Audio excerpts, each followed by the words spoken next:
So welcome back to another video on this Python course, and in this video we will discuss more and write some more code about classes and objects. So now let's modify and let's enhance our this class bank. So let's write it again. So here I have class bank, and so first thing I will need is to define some variables that are required for me. Okay, so first one is the user that I have as John. Okay, so the user is John. Second is the account number, so I will just declare ACC number. So this is for the account number. So now let's give some random account number for now. Okay, so this is the user is John and the account number is 12345, and the initial balance is, so BAL stands for the balance, so this variable will be for the balance, so the balance initially is 0. So we have defined all the required attributes that are the variables of this class. Now let us define our first method of a class and see how can we define a method or a function inside a class. So whenever a function is inside a class, it is called as method. Again, this is just a terminology. You can call it as function or a method, whatever you want. So now let's create our first function, that is let's say we want to just fetch the user details, just to keep the things simpler right now. So let's say we want to fetch the user details. So what we will do is we will create a function called as user details or fetch user details or anything like that. So now let's create here. So I have here def, that is the way how we define the functions, right? We have seen in our basic course that how we can do that. So here, and let's say say I want to give it the name account info. So account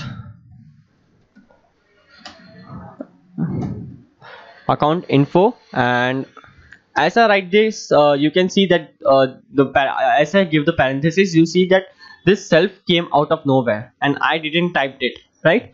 So it is coming automatically. So we will see what it is later in this stage. So for now, just understand there is whenever you create a method, there is one or there is the first parameter that is defaultly there or that will be automatically there, that is the self parameter. So now we will see what it is, but for now just skip it or ignore it. Now first let's define what all we want to print. So here we have, let's say, print. So first thing we want to print is the user.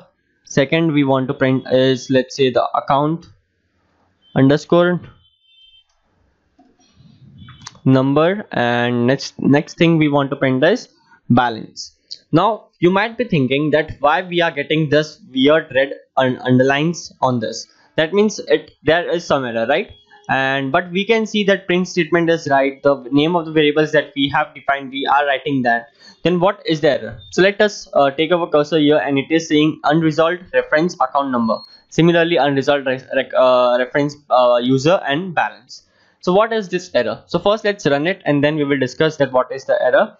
So right now it is not giving us any error, okay, in the output, but it is not even printing all the values, right? But here we can see that it is showing us some unresolved reference. So it is defined, right? The variables are defined. Then why we aren't getting the variables is this is not how we use a class variable. Whenever we want to use a variable that is defined inside a class, we need to use a special syntax, that is self dot. Okay, the self dot user, and now you can see that the underline thing has gone and it should work properly. Similarly here we need to do that, so that is self dot. And okay, why I'm writing it wrong always. And similarly here we need to do the same thing.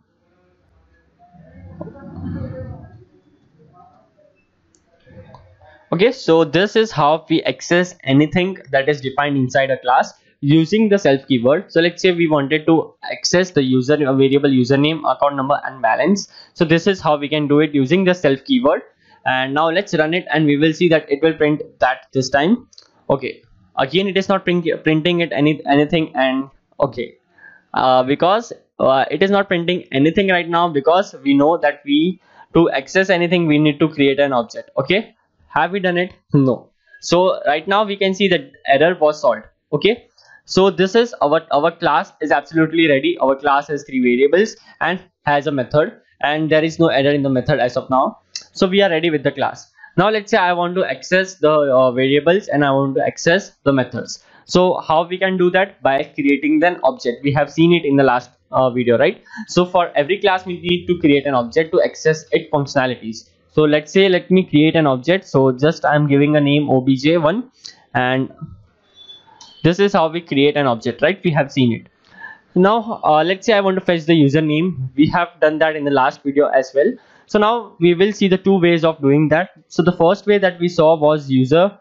Okay, the first way that we saw was in the print statement. We wanted to print the username, right? So that is why it is in the print statement. So then we had obj1 dot user. So this was the first way that we saw, and it worked absolutely fine. Okay, but there is one more way how we can access anything from a class.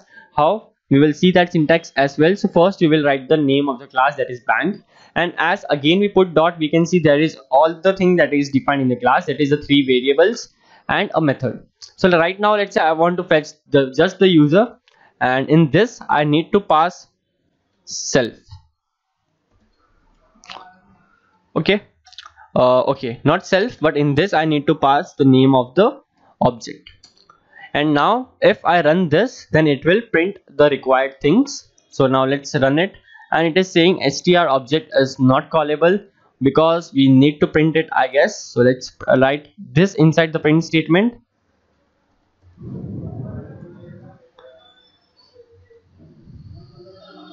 Okay, we are getting the same error. So what we will do is, rather than calling just the variable, we will directly call our method. We have seen that using the object we can call anything, rather it be a variable or a method. So let's create the call the method this time, and let's run it. So it should print all the 3 things, and here we can see that it is working absolutely fine. So that is John 1 2 3 4 5 and this. So now from where we are getting this none. So this none, it is printed because of this. So let us remove this and let's run it again. Yeah, so now it is working fine. So now this is another syntax, and also the syntax, this is absolutely right, that we saw in the last video. And here account info, and here if we run it directly, so it will print and it will work absolutely fine. But right now we have both the syntax in front of us. First one is this syntax and another one is this syntax.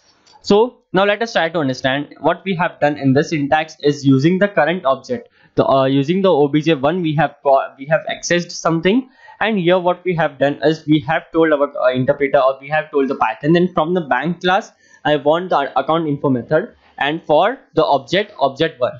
Now we have seen that from one class we can create as many as objects we want. So let's say if there are 10 objects, and if I don't pass the name of the, and we see that we are passing your name of the object as well, right? So let's say there are 10 objects, and if I don't pass the name of the object, that for which object I want to call a particular thing, rather it be a variable or a method. So our class or our Python will get confused and it might throw an error. So to avoid that, we are passing here that yes, for this one, for this method we want to call this, and again we have passed a parameter, that is a param, and that we have defined here as well. We can see that self was automatically defined. So that self is the current instance that we are using. And what is the current instance? That is the current object that we are working with. Thus the importance of the self here we can understand by this is we are, and in this syntax if we see that we are calling a particular variable or a method directly using that particular object name, right? So here we don't our Python will automatically understand that yes, we are working with object1 and we need the user for that object1, and in this syntax we are passing the object1. So again the Python will understand that for the object1 we need this. So if there are 10 objects, so there will be no issues because of this self keyword, because self represents the current instance, the current object that we are working with. So here we have used obj1, or also using this syntax here we have passed obj1. So this obj1 will directly go here, and then this will work for this obj1.user. So obj1.user here we can see, so what we have in the obj1.user, we have John. Similarly obj1.account number, we have some value. So in this way we can create an object.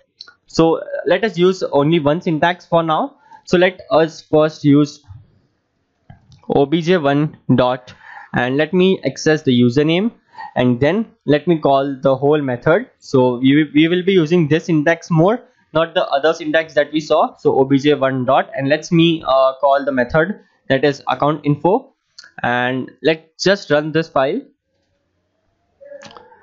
So here we can see that we have got John first time, so this John is for this statement, and second time we have got this, we have called this account account info, and we have got it we have got here as well. And for this, if you don't write it inside the print statement, that will work absolutely fine. We don't need a print statement here because already the method is printing something, so we don't need the print statement. So this is how objects and this is how the objects and classes work in Python. So that's it for this video. I hope you understood the concepts of how to create a class, how to define the structure of a class using the attributes, how we can define the methods in it, and how to create an object. We saw that there are two ways of creating an object, and what is that self keyword doing there. So we saw the importance of the self keyword as well, and how we can access a particular element or a particular method from a class. So that's it for this video, and see you guys in the next one.